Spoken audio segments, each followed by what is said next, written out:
Hello, everyone. Welcome to another edition of Relentless Learning. This is a LinkedIn Live event. It is Friday, March 22nd. If you're watching this live, I want to welcome you all to Relentless Learning. We do this most Fridays where we talk about big ideas and I bring on a guest, and very excited about today's show. But before we get into the big ideas, I want to remind people about Relentless Learning a little bit. This week's show, I have my friend Erika Lenz. I've been very excited to bring her on. We've worked together in the past. She has some really interesting and good ideas that I think will help you. She's going to present the triple concern of transformation, change dynamics from the manifesto to the larger environment. I'm going to present on success as a poor teacher, but failure as a master in just a little bit. And we got some great shows coming up over the next couple of weeks, and always looking for people. So if you're asking yourself, why, Larry, why did I get invited to this? Well, one, we thought that you would get some benefit from it. And for a lot of you, we'd love to have you come on as guests. But over the next 2 weeks, my guest will be Chris Sims next Friday. He's going to present how cognitive bias impacts a Scrum team, and especially the product owner. Some of you may know Chris. He's written a couple books on Scrum. He is a certified Scrum trainer and pretty well known in the Agile community. So I'm really looking forward to that. Just spoke with him yesterday. Very exciting presentation.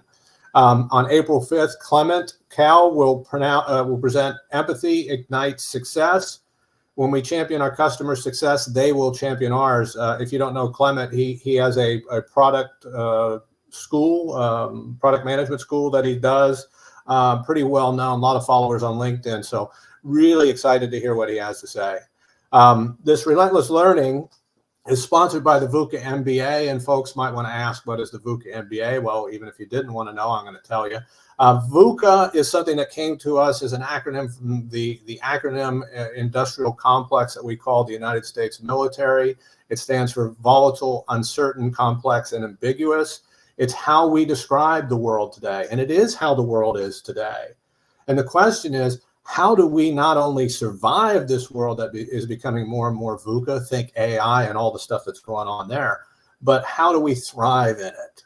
And the way that we thrive in it is we need a mindset for business agility. So that's where the MBA comes from. It stands for Mindset for Business Agility. I'm not going to actually give you a master's in business. I would if I could, but I can't. But I will give you a mindset for business agility that's going to help you be more successful in this VUCA world.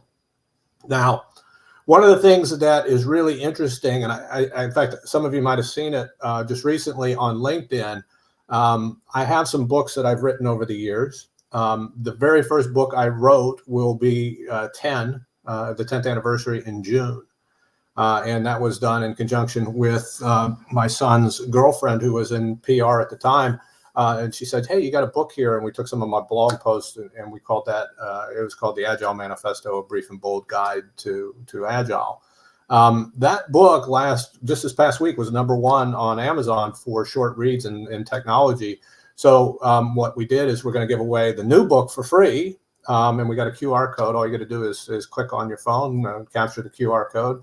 You can get a copy of that for free. We'll send it out in electronic form. That's a little gift for you. I want folks to read it. It talks about a focus on value delivery. It talks about value, effort, and sequence, and how do we get the optimal value in the shortest possible time. So that's what that book is about, and that's for you folks who might be interested. Some other helpful links here, they're on the slide, but I did put them into the comments section. And by the way, when we talk about comments, if you have comments, if you have anything you want to say, you want to tell us where you're from, how you came to us, if you have questions for myself or Erika today, put them in the comments. We'd love to hear from you. But if you look in the comments today, you'll see these links. There's a lot of different ways to get a hold of me. And I encourage people to get a hold of me. And I encourage people to put time on my calendar. This is not just a job for me. It's my passion. Most of you know that. I love talking about it. I love talking with people who do it. Don't be afraid to get some time on my calendar, and we can talk about the VUCA MBA or Agile or whatever else that you might want to talk about. And also in the comments, I put in a link to some of the stuff that I'm going to be talking about here just shortly. So that's the Relentless Learning. I hope you enjoy it. I know we get some people who join us almost every week, and I appreciate y'all being here. And again, I recommend that you all put things in the comments if you want to. I want to segue into what I'm going to refer to as my big idea this week, which is that success is a poor teacher, but failure is a master. And as I was cogitating on this particular presentation today, I had a thought that kept intruding into my mind, and it was not so much a thought as a story, and so I want to share that story with you, and I'm going to explain why I think it kept intruding into my thoughts as I was cogitating on this idea of success being a poor teacher and failure being a master. The story goes like this. A man is seeking enlightenment, and he goes to a Zen master for guidance. And instead of answering the man's questions directly, the master takes him to a nearby river. And without warning, the master grabs his head and plunges his head under the water, holding them there, while the man struggles desperately to free himself. And just when he feels he might drown, the master releases and pulls his head back up. The man gasps for air, and the master asks him a very simple question. He says, "What is it that you desired most when you were under the water?" And the man haltingly replies, "I wanted nothing more than to breathe." And the master then tells him, "When you desire enlightenment," this is the whole thing about Zen, "with the same intensity and urgency that you desired air, then you will find it." And again, this is kind of, to me, like an intrusive thought. Why am I thinking, why is this story coming to mind? And the thing that kind of pulled it together for me is some of you might remember Alexander Frumpkin, Sasha. He was a guest a few weeks back. And during the time that we spoke, and I think it's on the recording, he said, I asked him, I said, what's the biggest thing that we have to kind of overcome or know to be successful in an agile transformation? And I remember his answer, because I think it was something that kind of stuck with me, because I think in its simplicity, I think it was very helpful to me. And he said, that thing that we need the most is urgency. And I think that's why I remembered this story. I remembered that the fact that if we want to be successful in transforming our companies, if we want to be successful in transforming ourselves, we need a sense of urgency. So that's why I wanted to bring that story and talk a little bit about that story, because the one thing that I've found in my practice, and I've had these discussions from time to time with other agile coaches, and I think for the most part, I've gotten some, at least, consensus, if not agreement. And I think particularly many conversations I had with Fred Fowler. I don't know if you're all familiar with Fred, but he was pretty active in the world of agile here in Silicon Valley, where I live. And a good friend of mine, and we used to talk about those things a lot. Success tends to create a complacency, and that's why it's not a really good teacher. And when I think about how success has created complacency, I think about examples that you all can rely, that you can relate to. And one of the ones that comes to mind is Kodak. Kodak had the technology for digital images, and they sat on it. It didn't work. Other examples: Sears, Blockbuster, Nokia. These were very successful companies, but their success led to a certain complacency. And because of that complacency, they weren't able to necessarily learn the things that they needed to learn in order to be successful. And I'm going to say in this VUCA world, because I think that's important.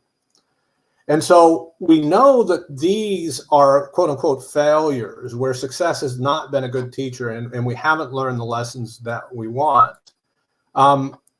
The interesting thing about quote unquote failure is that failure can create what Sasha talked to us about, which is urgency, right? It doesn't create complacency. It creates urgency, and it also creates focus, which is really, really important. And it has that intensity to it, because we're saving the company. And there are certainly a lot of examples that we can look at in the world of business where this is actually true, where companies have not been doing well and they've taken it more or less as, for lack of a better word, a wake-up call. I think about Apple before Steve Jobs re-entered Apple, if you don't know the story, right? I think they're the second most highly capitalized company in the history of the world now. At one time, they were the most highly capitalized company in the history of the world. But prior to Steve Jobs coming back to Apple, they were almost in bankruptcy. It took Bill Gates and Microsoft actually to help save Apple so that it could become this behemoth that we're all familiar with now. It's not the only example. Netflix had to pivot because what they were doing wasn't necessarily working. In fact, I think it was just last week or two they're done with officially announced that they're done with sending out the disc. Maybe it happened sooner, but anyway, Netflix pivoted. They had to pivot, and they created streaming services. Obviously, everybody knows Microsoft. They have done some really interesting things lately to pivot and learn from what might have been a complacency problem. Samsung. There's numerous examples. In fact, the interesting thing about failure and how it teaches people is there's another kind of intruding thought that comes to me when I think about this concept, and that is the idea of the 12-step program. Now, some of you may or may not be familiar with the 12-step program. It's something that is people use for chemical dependency, alcohol dependency, and the interesting thing about the 12, and I've often compared, and I think there's a blog post from 8-9 years ago where I compared agile transformations to kind of this concept of a 12-step program. The first step in the 12-step program is to admit that we have a problem. And I think that's a problem when you're successful, right? You say everything's going fine, so I don't have any problems. I don't have any issues. You're not looking for things, obviously, to be wrong, even though they might be, because the issue with the VUCA world is it's volatile. It's changing all the time. And it's uncertain. We don't know where we're going to be in the future, right? So we need to always be on guard for that. So the first step of the 12-step program, admit that there's a problem, right? When we know we have a problem, it can lead to a sense of urgency. I want to leave you, as I look at the time and want to make sure that Erika has her time. I'm going to bring her out here momentarily. One of the examples from the Agile world I want to bring to you, though, some of you may know some other ones. The one that always comes to mind to me, is the Sentinel project, which was initiated by the FBI, Federal Bureau of Investigation, where they wanted to develop a new electronic case management system. And this was initiated to replace an older system, which really didn't do a good job either. And so the Sentinel project initially followed a traditional waterfall development approach. They went with some big vendors, right? You've seen this story before. They went with some big vendors. I'm not going to call them out here. But those vendors didn't do a very good job. There was significant delays, budget overruns, scope creep, et cetera. And the project was basically a failure. And it was in response to this that the FBI decided to shift to Agile as a way of attacking this problem, which is, again, a VUCA problem. And this is really revolutionary. And I don't think they would have made this decision if it hadn't been for the previous failure of the virtual case file system, VCF system, and the impending failure of the new Sentinel project. I don't think they would have done it. If they had been successful or somewhat successful, they wouldn't have done it. But they did something that is really unheard of in government, and they did it with agility, and they were able to actually do a really, really good job of completing this project. So as I wrap up here, I want to caution us about what I refer to as soft success. We need to understand that in the VUCA world, because it's volatile, anything can happen. We can get in trouble when we get complacent. So I ask folks, don't be complacent. Don't make too many assumptions. Always question and always understand and look for potential failure. As my friend Kyle says, and I've parroted many times, I did a show on this one. So sometimes it helps if we assume we're wrong, because then we're going to look for the things that will help us to be right. So again, success is not always the best teacher. So don't treat failure as if it's permanent. Use it as a way of instructing yourself, because sometimes out of failure, the phoenix rises from the ashes, et cetera, et cetera. I'm joined now by Erika Lenz. I appreciate you being here. How are you doing today, Erika? I'm doing great. It's wonderful to be here, Larry. Thanks. No, thank you. I've been trying to get you on the show for quite some time. Before we get into some other things, I just want to introduce you to the audience, because Erika and I actually work together. She's an organizational coach and company builder, and she has 12 years experience guiding transformations from mid-sized development organizations to Fortune 100 companies. And her primary focus is cultivating evolutionary, human-centric, and outcome-focused change leadership. And by the way, she's really good at it. And so she's going to talk about some of those things in her big idea today. Erika, did I miss anything else? No, but it's really funny having the bio read back to me, because now I'm like, oh, I need to reword that. It sounds kind of pretentious. I'm down to earth. I love doing this work and getting my hands dirty, and I'm really pleased to be able to talk to you all today. I thank you for that. And my understanding is that you're starting something new. Yes. And you're calling it Kinetic Change. Kinetic Change, yes, and I'm really thrilled to get that URL. I bought it off a woman who had it as her metaphysical website for 20 years, and she sold it to me for a song because she thought that it needed a new life. So I'm excited about that. And Kinetic Change, we are a very small boutique consultancy that we're focusing on small and medium-sized businesses to help them build change capability within their organization. So Agile is certainly part of that. We're also bringing in neuroscience. How do you help people's brains move through change? And how do you help leaders develop the skills they need to effectively shepherd change in their organization? So some of that's about becoming a more human-centered and transformational leader, different meaning of the word transformational, but really focusing on people's development. But it's also concrete skills, like how do you map out the backlog for a change initiative? So this is where we're really applying some of what I've learned in Agile over the past decade, how to do an emergent backlog, so that as a company is implementing one or several change initiatives, they can see where they are, and they can check in on an iterative basis and get faster feedback instead of having a year-long change plan, which is pretty standard. Yeah, and you, I'm sure your presentation is going to talk about that as well today. A little, yeah. Okay, well, I figured that. So you're going to share that with us. I think I'm looking at the green room. I think you need to share that, and I'm going to pull it up. I'm going to pull it up for you in the audience. I really appreciate the opportunity, and I just want to say that, you know, Erika is very down to earth, but she is also pretty awesome at this work, because I've seen it firsthand. So I just want to say that, so that we don't get too humble, because I do think she does some wonderful work, and I'm really curious to hear what she has to say, because I haven't seen or heard this presentation yet, I don't believe. So without further ado, what I'm going to do is I'm going to get out of the way and let you go ahead and present that. And I want to remind people before I do that, though it's on the bottom of the screen, if you got any questions or comments, please put them into the comments in LinkedIn. We certainly love your feedback, and we certainly love to answer any questions that you might have.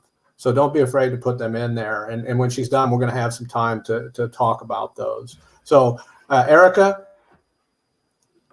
all you. Okay, thank you. Hi, everyone. I'm not going to pitch Kinetic Change in this talk. I want to help you think about Agile in a slightly different way.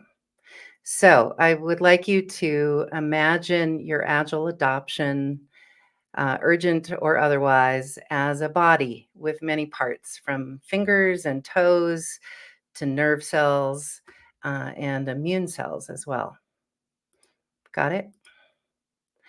So now imagine of your Agile body in space. Where is it happening? Is it happening on a single team? Is it happening just in IT or software development? Does it include your product development organization, or is it just in your product development organization, or just in marketing, or does it encompass the whole organization? And then, given where the body is, so think about uh, the scope that you're working with in your organization. What do you need to consider in order to create the change you want? So if you have ideas about that, pop them into the comments. Not seeing much there yet, so I'm going to keep going. So the first level of change that we need to think about with Agile is that it's a set of principles, right? We talk about this all the time. It's principles, it's values and principles, and they're definitionally concerned with change. So these are pulled from the manifesto and the 12 associated principles. And they talk about change in the marketplace, change in the plan, change in our understanding of how the product needs to perform or what the customer wants about the product, and also change in how we work. But as you probably know by now, the manifesto doesn't really tell us how to get there. Here are some of the ways that we can get there. So this is called the Agile umbrella, and you can see that it has a lot of different frameworks and practices underneath it. Hopefully, when you pick one of these, it's not because it feels like a one size fits all. Hopefully, you're choosing well thought out countermeasures for specific problems that you're trying to solve in your context. So if you are doing Scrum, hopefully you are doing it because it's going to solve a specific business problem that you have, not just to implement Scrum for Scrum's sake. But even if those practices are a perfect fit, they still create another level of change, and that is personal change for the individuals in your organization. And as Agilists, we tend to be focused on those personal changes that are happening for people in our immediate environment, but we may not be thinking about the people in finance. We may not be thinking about the people in HR. What we're asking everybody to do who's impacted by the change, and we're asking them to work in these better ways mentioned in the manifesto, but we're also asking them to change how they work, how they think, and how they behave on top of that first level of change, which is how to respond to market change if they need to.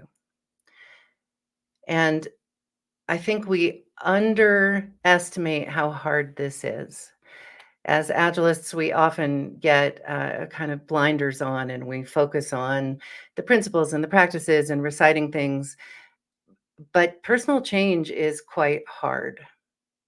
So, as illustration, just think about the last time you needed to change something about yourself. How did it go? So, for myself, I have changed my diet recently because I'm trying to figure out how to navigate getting older. And so, eating more protein is a thing. It has taken me months and months and months to get my protein levels up and to create a new habit. If someone had told me that I needed to do that without getting my buy-in, it would have been much longer. I probably would not have done it. So we have to keep in mind when we're doing any sort of work in Agile that if we're deciding the change for other people, it makes their work a lot harder, and maybe they will feel resistance. So we can create resistance by doing that. It reminds me of the Peter Senge quote, people don't resist change, they resist being changed. So this is the second level that we need to be concerned about in Agile transformations. And this is the one that I think we forget most often. Change is happening in a context. And so that context can include company politics, it can include national politics, It can include regime change, and by that I mean within the organization, you've got a leadership turnover of some sort.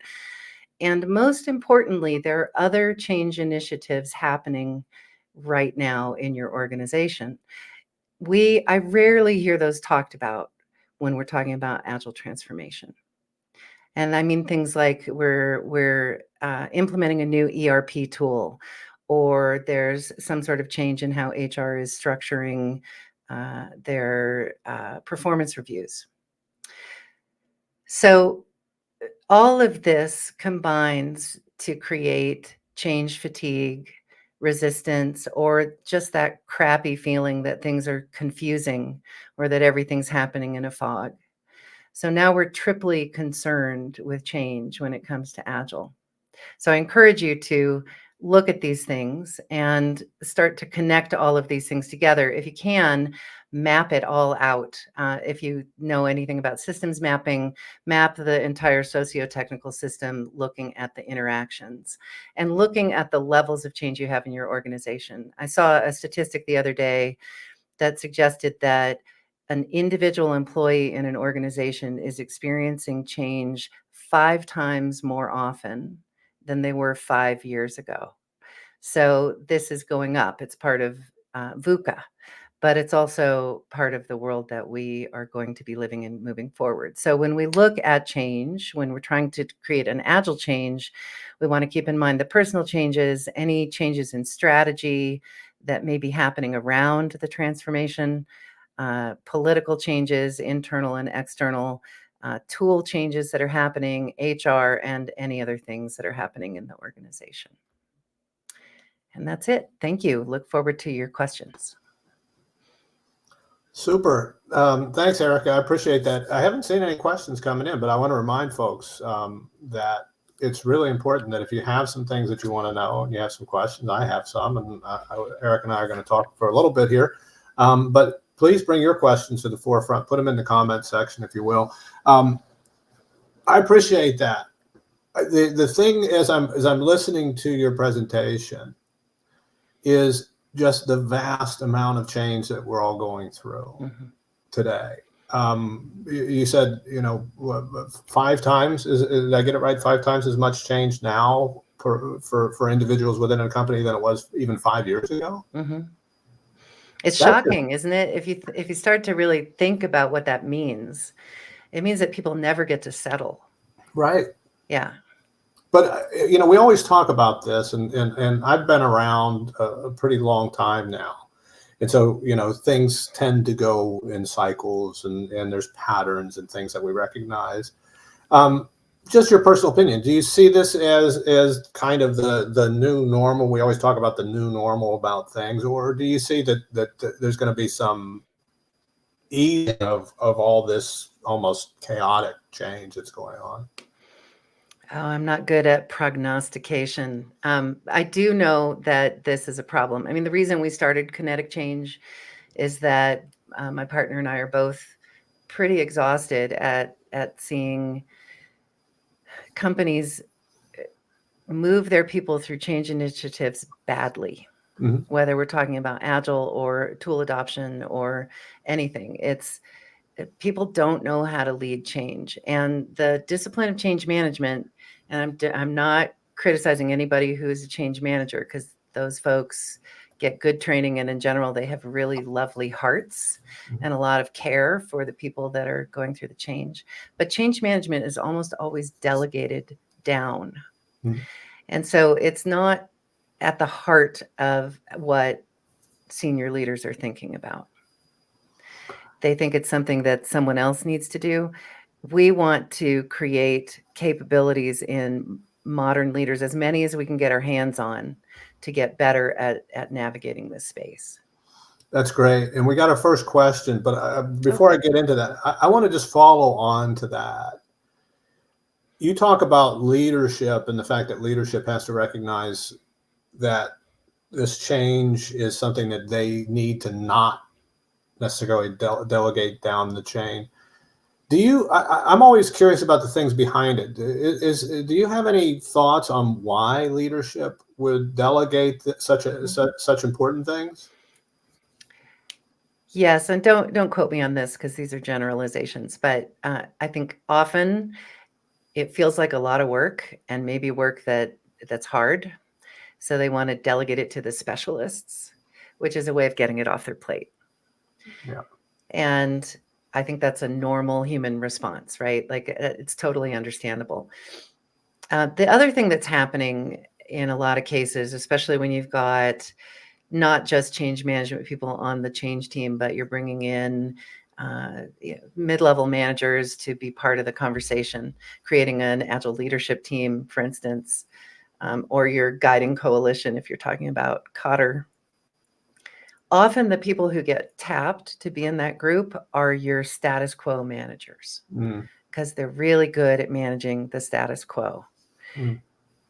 You need different people who are spearheading the change. You want the people who have strong interpersonal connections across your organization. You want people who have a lot of domain understanding, but you also want people who think outside of the box because stuff's going to come up as you're going through your transformation, whatever it is. And it's, you need people who can respond to that and get creative in the face of that and not have their feet mired in the muck of the status quo.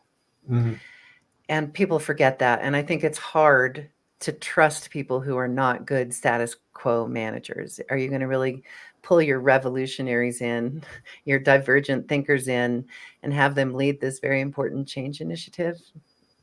Right. I recommend it. Yeah.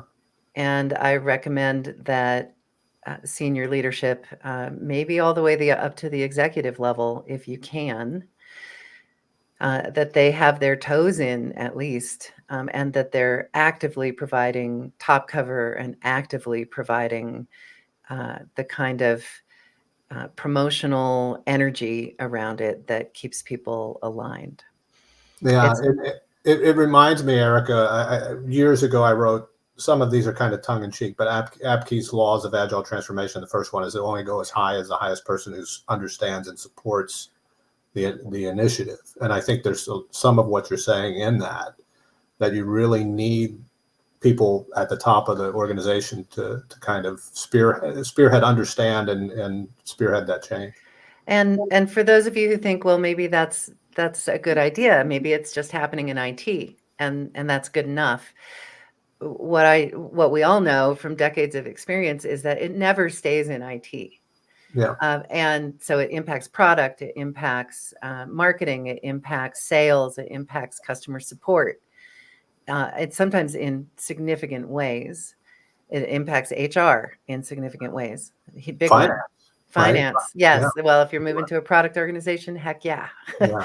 And so that is where your resistance often comes from. And that's often what kills a transformation is that there's not broad enough alignment across the organization. So if you have say a CTO who's spearheading the agile transformation and she has not gotten buy-in from her peers, you know 2 years in advance that your transformation has failed. Right. Yeah. Makes sense. We do have some questions. It's great. And first, great. Uh-oh. Am I here alone? Did Larry drop? Okay, I'm gonna keep talking as if that's what happened because I see the question. So sorry, no, I'll get to. I'm sorry. I don't have the questions anymore because somehow I got kicked out. I have, yeah, okay. So Joel asks what my favorite resources are for helping to implement change management generally. For whatever, an HR system, new processes. So there are some wonderful change management frameworks out there. There's ADKAR, there's ProSci, there's Cotter. I am not working with any of those. I will collaborate with the people who use those frameworks. And they're helpful to learn to think about change. But what we're doing at Kinetic Change is focusing on the leadership skills for deciding how to work within those frameworks. So none of those frameworks are a one-size-fits-all answer to all your challenges. You need to be working at it from several different angles, including just good old-fashioned critical thinking. Got another question from Rebecca. I can see it now. Okay. I can't show it on the screen, but it's in the comments. I appreciate your wise advice, Erika. Regarding your comment, people don't resist change, they resist being changed. What are some baseline practices to implement change throughout the org, techniques to smooth out the changes? For example, a phase at a time, get buy-in from leadership. Your thoughts on that? So lots of practices here. That is, just as a reminder, that quote, people don't resist change, they resist being changed, comes from Peter Senge, who was a management guru. He wrote a book called The Fifth Discipline. That's a very thick tome, but so I don't want to claim credit for that. But in terms of practices, some of the things that you really want to focus on are involving everybody in the change as much as reasonable. You don't want to try to be building consensus across an organization of 10,000 people. That's never going to work. But you want to you want to have conversations with people about what the change looks like, what your goals are. You want to make sure and broadly communicate the reasons for the change, which helps create this urgency that Larry was talking about. And also makes sure that everybody is hearing the same message and thinking similar thoughts. Then you want to bring people into the conversation actively. And so more than just listening sessions, one of my beefs with traditional change management is that there's this idea of having a listening session, and then you collect some data on how people are feeling, and then nothing ever happens with that data. So that's not what we're talking about. We're talking about bringing people in, telling them the problem that you're trying to solve, and asking their opinions on it. And I'm talking about asking opinions all the way down to people who are actually working hands-on, building the product or working hands-on with customers, because they're going to have context that senior leadership does not. And they're often going to have better things to say about whether something's feasible or not. So the same concepts that apply to software development, we apply here to change. Bring people in, involve them in the conversation, and wherever you can, and wherever it's appropriate and people have the capability to do this, delegate decision-making around it. So in the same way that we do that when we're talking about defining user stories, we don't dictate the solution when we write a good user story. We dictate the problem, and we talk about what the customer needs. So when we're talking about a change, when we're talking about, let's say we've decided to do Kanban at scale across an organization of 10,000 people. There's a lot of little things, little details that are involved in that, including tooling, if that's happening, including how people will communicate, including how people, what sort of working agreements you have about what moves on to someone's backlog or not. Let people solve those problems themselves and then share it out. This is the biggest way to reduce resistance. Yeah, and I'm wondering, because I've seen a lot of different numbers, so you're knee deep in this or more, and I just wanted to know the numbers of successful transformations is low. When somebody came to you, and I'm sure you've done the research on this, and said, how many of these, agile transformations or organizational transformations are successful? What number do you usually quote? So I did look this up. It was not specifically about Agile. It was about change initiatives in general, because there's this mantra that gets repeated that 70 or 80% of change initiatives fail. Okay. It turns out that that's not in fact true. When you break the numbers down, well, if you look back at the lineage, that came from a book where someone was speculating, and then marketers picked that up and started using it to scare people about failed change. You see it still floating around on all of the change management frameworks websites. These fail because you aren't using us. Okay. What's true is when you talk to CEOs or C-suite executives about the change initiatives that they've put into place, they say about half of them are mostly successful. And this starts to feel like a more honest answer, right? What does Mm. failure mean? Right. What does Right. success mean? Right. Right. So if they're saying it was mostly successful and more good than bad, is that a win? I think it is. Yeah. And most executives think it is. So, and there were a bunch of other questions that were asked of this 1,500 executives, or however big the sample size was. It was large, and it turned out that only a third of these initiatives were considered flat out failures. Mm. So I'm curious about how that plays out when we talk about agile transformation failures. Yeah. Well, I'm curious how it plays out on the front line as well. Well, yes, I mean, right. I can see that an executive would have certain incentives built in to say, yes, I championed this thing and it is successful. Yeah.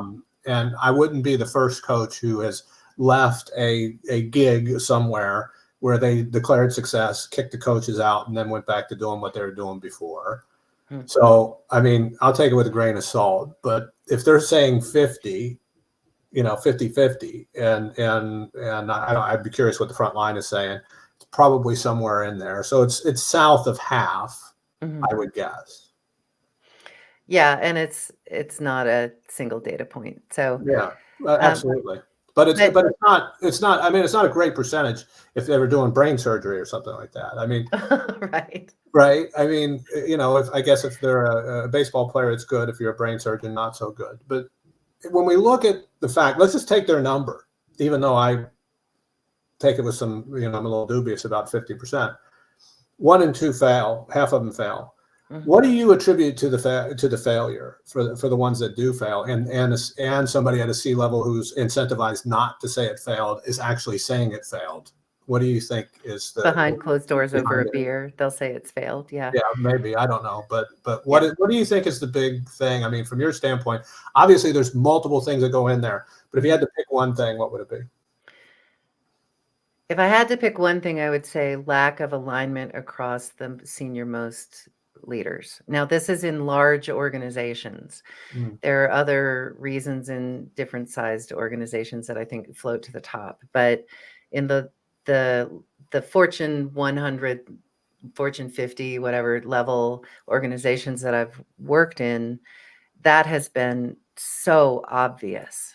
And there has been obvious infighting between people at the C-suite level, people at the SVP level, and it just stalls everything. Mm.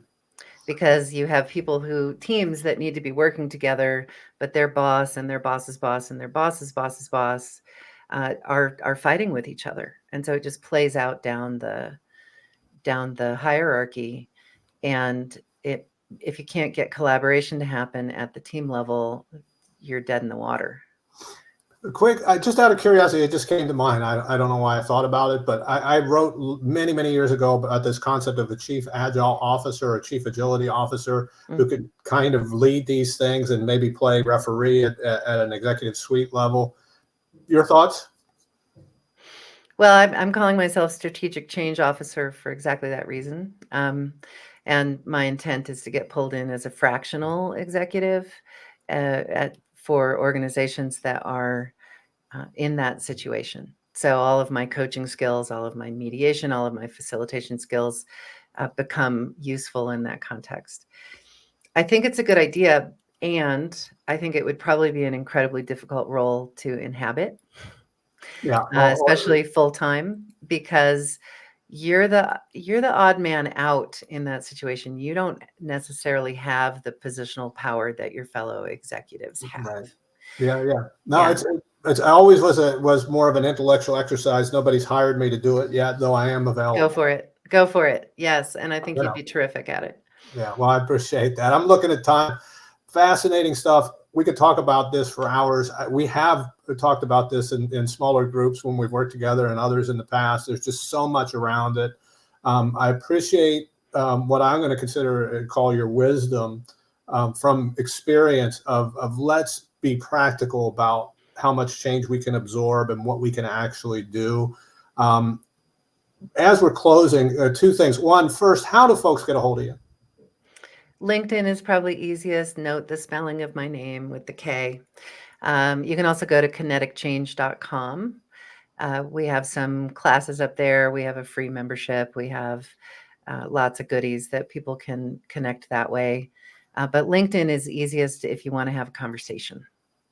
Perfect. And last question, what do you wish you had known a dozen years ago when you started on this journey? I'm not prepared to answer that question. I think I wish that I had known that once I learned how to do the Agile practices, that I was nowhere near done. Mm. It's been a wonderful journey. I wouldn't trade it for anything, but there's a lot of stuff you need to know to effectively create change in an organization. So That's super. yeah. I like that, and I feel the same way. I appreciate you joining us. I am certain we had a great audience today. I'm certain that they got some great stuff out of it. I want to remind folks that we're here most Fridays, almost every Friday. Sometimes I take a day off. We have a special guest. Every once in a while, I'll do a longer form seminar. The next one I have coming up sometime in April is I'm actually going to give my first VUCA MBA class, the introduction class, for free so that people can sample it and see what I talk about in that introduction, so you get an idea of more of what the VUCA MBA is about. And so I look forward to seeing you all next week when I got Chris Sims. He's going to talk about, I believe it's psychological safety and POs, but join us next week. Erika, thank you so much for joining us today. Thanks for having me. Have a wonderful weekend. We'll see you all later. Bye-bye. Bye.